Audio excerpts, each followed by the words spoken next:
25 CR 32 and 25 CR 33. Jamaysha Jakaria Butler, that's you? And evading arrests or detention and escape. Ladies and gentlemen, welcome to today's coverage of one of the most shocking cases to come out of Beaumont, Texas. A routine arrest took a horrifying turn when a police officer was flung from a moving vehicle, left unconscious and bleeding in the street while a crowd stood by, mocking and recording the tragic scene. Now, the two women at the center of this disturbing incident, 28-year-old Jamisha Butler and 22-year-old Melissa Bell, are facing serious charges in court. Butler accused of intoxication assault and evading detention resulting in serious bodily harm, was behind the wheel when the officer was thrown to the pavement. Bell, meanwhile, is charged with assaulting an officer, resisting arrest, and multiple other offenses. Stay tuned as we take you inside the courtroom for the first hearing in a case that has sparked outrage across the country. I'm going to need some files, please. Thank you. The 930. Yeah, that's okay with me. Here's another file from that previous, and we'll wait on you back. Give me a bunch of them. Okay. Here's half.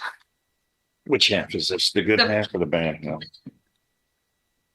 Depends on how you look at this.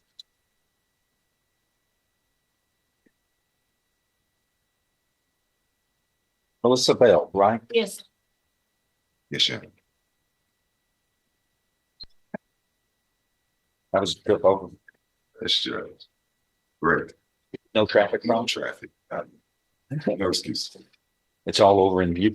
Everything is in Beaumont now. All the traffic is in Beaumont. The Yes. problems on the road. All right. In this case, 25 CR 31, you were Melissa Bell, charged with the second-degree felony of assault on a peace officer.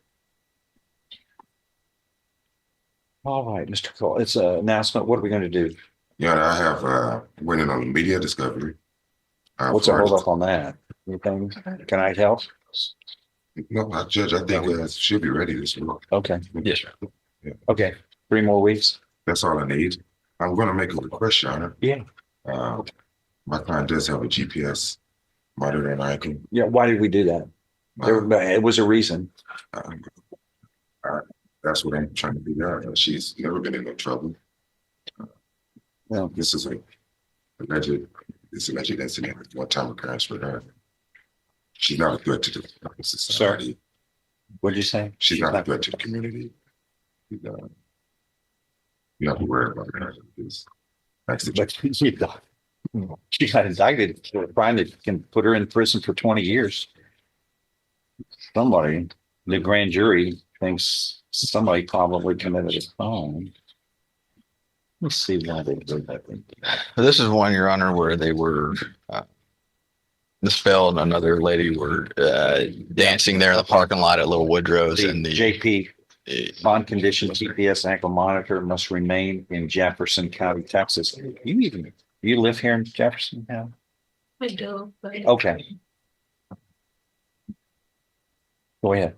they were dancing there, and the officer attempted to They were what? dancing in the parking lot there with the car parked in the middle of the roadway, right, where you couldn't get by, and the officer asked them to move the vehicle. They didn't. He attempted to then arrest Miss Butler for Who's Miss Butler? she's the co-defendant. Well, she was also, or I don't want to say co-defendant necessarily, but she was arrested as well that night for the officer when he attempted to arrest her. Miss Bell, I believe, is the sister, is related to Miss Butler, and she went over there and attempted to stop the officer from arresting Miss Butler.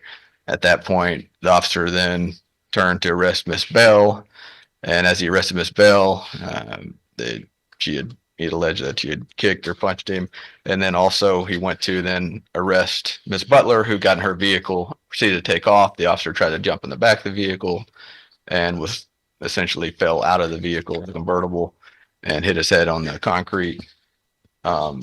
Miss Butler then proceeded to go to her house with her vehicle. Officer located her there. She then fled on foot. But Miss Bell, who's here before us today, she did not flee on that day. I'll say that. What did she do? She's arrested for striking the officer or kicking. Allegedly. Yes, sir. Allegedly. We haven't seen any video.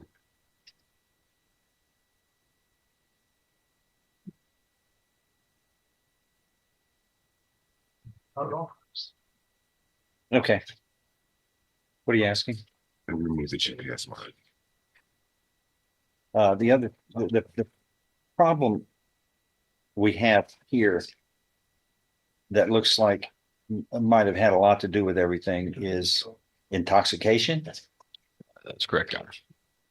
Okay, that seems to be more of an issue that can cause all kinds of problems that end up here in this room. What do we do about that? Well, now, she has never had any problems with intoxication. Well, That was one time. it's caused, it has something to do with being indicted. She's checking in with community supervision.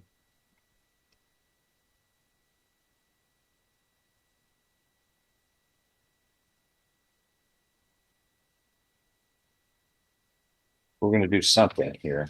I'm not sure GPS is necessary, I don't believe so either. but I'm going to do something with alcohol. They do have the ankle monitor that is essentially the alcohol monitor as well, Your Honor, or the intoxilizer to be ordered. What's the DUI case? Right. It doesn't have to be DUI, it's whatever this, I'm looking at this and I see what the probable cause states. And unless this is normal activity for her, that must have had something to do with it. So we want to try to defer that, especially if she's going to drive a vehicle. You never been arrested before? Yeah.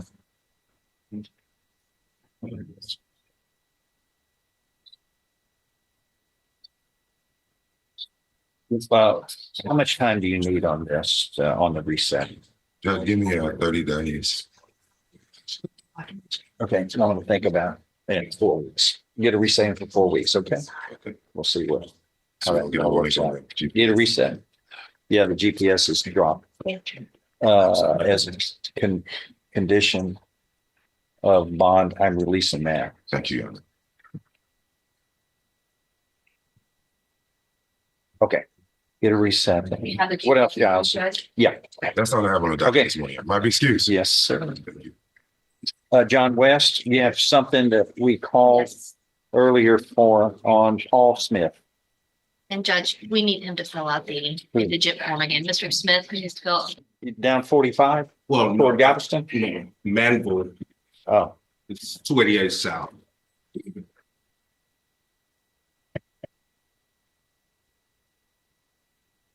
okay, we've got 2 cases, right? That's great. 25 CR 32 and 25 CR 33. Jamisha, Jakaria, Butler, that's you?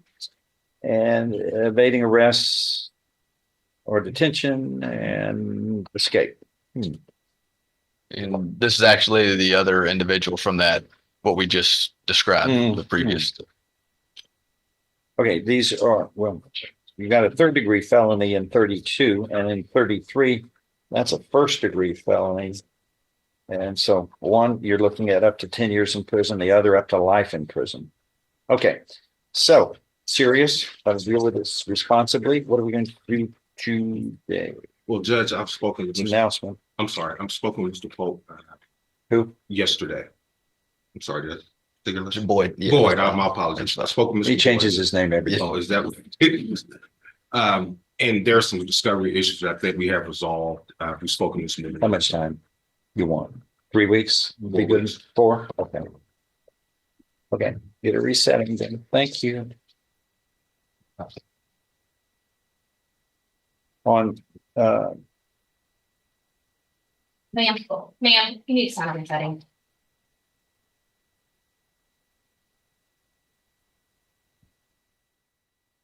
okay, Judge, I'm going to ask the court to release the requirement of bond Okay, condition. your defendant's name again. Ms. Butler, Mr. Jamisha. I'll need, thank you. Let me look at it. real quick. This one, Your Honor, the state is opposed to removing the GPS because she did flee in a vehicle and then fled also when officers arrived at her home.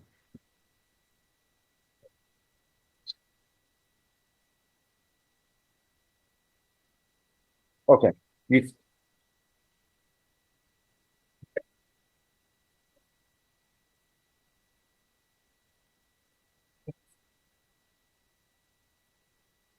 I see a motion to modify or delete bond condition. Yes. Is that what this is No, talking about? that's not what Because this. it doesn't say what this is talking That, about. that was a different request that we abandoned, Judge. Yeah. That was filed. I couldn't figure out what, yeah, it's. I believe that was filed at the beginning of February, mid-February. Did you file a written motion on this one? No, sir. Okay, go ahead then. Okay. Judge, we're asking the court to amend the bond conditions and allow Ms. Butler to go without the GPS monitoring. We understand that the allegations might seemingly warrant that, but Ms. Butler is a lifelong resident of this community. Her entire family is here at court today. Her sister is the co-defendant. She has two small kids who are assigned to school, are registered in school in this community. She's not a flight risk. What I'm told, the ankle monitor is, there's a monthly bill associated with that. Yeah, I know. And because of the other fees associated with the allegations, it's really placing a pretty substantial financial hardship on Ms. Butler. She's not a flight risk. Her entire life is here, including her job. So we'd ask the court to consider removing that requirement. And again, she has no criminal history. I think she has one other arrest from maybe 10 years ago. What happened in that I case? think it was what was the disposition? was the deferred adjudication, if I'm not mistaken, Judge. I'm not totally certain. What county? It was in Beaumont. This was in Jefferson County. Be straightforward here. What is your criminal history, if any? Just left a decade ago.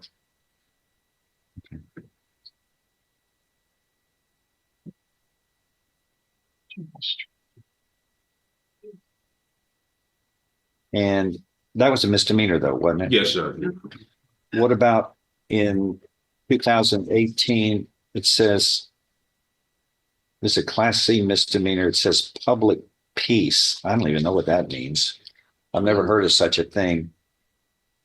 And it says misdemeanor Class C, refer to arresting agency for disposition. You know what we're talking about in 2018? It says public peace. I don't even know. It's like disorderly conduct maybe or something. Yes, Judge, it's fighting. Disorderly conduct fighting. What happened and what does it show happened in that case? I'm looking at their public safety report. 2018. Let's see what the prosecution shows. Could only be a fine, Judge. It was a class. I understand, but I mean, was she fined? Or not? Then it's unclear. What happened on that? What did you pay a fine on that? Do you remember? No, I didn't pay a fine. Yeah. Which court was it in? It was in a JP court or a city court? Orange. Orange. So, and how was it disposed of? How did it end? Was it dismissed? Do you remember? Yeah, I think it was dismissed. I didn't. Well, come on. I'd remember everything if I was arrested and brought into a courtroom. I could tell you what happened. Don't act shy now, because if I find out something is different from what you say, your bond would be revoked and you would sit this whole case out in jail because you were not straightforward with the court. And with that, today's hearing comes to a close. Melissa Bell has been granted the removal of her GPS monitor, but for Jamaysha Butler, the judge made it clear no such leniency would be given, and for good reason. Butler's actions that night weren't just reckless, they were dangerous.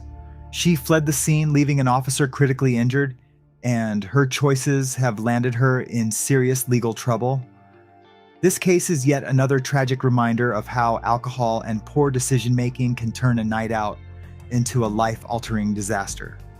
In an instant, one bad choice can lead to devastating consequences, not just for yourself, but for those around you. The reality is, when alcohol impairs judgment, it doesn't just cloud decision-making, it destroys lives. As we continue to follow this case, we're left with an unsettling question. How many more of these incidents will it take before people realize that reckless behavior has real, lasting consequences? Stay with us for more updates as this case unfolds. Until then, be safe, be responsible, and remember, the choices you make in a single moment can define your future forever.